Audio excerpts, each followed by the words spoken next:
ल हामी चाहिँ अब बेलुकाको 8-9 बजिसक्यो त्यतिखेरसम्म काम गर्दैछौँ हामी र मान्छेले यदि काम गर्नै पर्छ श्रम नगरिकन चाहिँ खानु हुँदैन श्रम गर्नै पर्छ कम्ती 12 घन्टा गर्नुपर्छ आज हामी चाहिँ बिहान 6-7 बजेदेखि अहिले 8 बजी 14 घन्टा खटिसक्यौँ 14 घन्टा खटेर नै अब हामीहरूलाई खाना धौधौ पर्ने स्थिति हुन्छ तर नेपालमा चाहिँ प्रायः जसो मान्छे घुमेर खाने डुलेर खाने दिएका छन् तर हरेक मान्छेले चाहिँ श्रम गर्नुपर्छ र श्रम नै सबैभन्दा मेन कुरा हो देश बनाउने त भन्नाले चाहिँ सबैजना काम गरौँ अब म चाहिँ बिहानदेखिको खटेको अब मैले धेरै सामानहरू पनि बनाइसकेँ अहिले मैले चाहिँ अब यो मुढा ठोक्दैछु अब मुढाको हामीले अब साथसाथै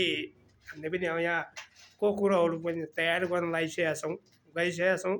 साथसाथै हामीले पनि यो मुर्काको लागि अब ह्यान्डलको लागि पनि विभिन्न चिजहरू पनि बनाउन तयार गरिसकेका छौँ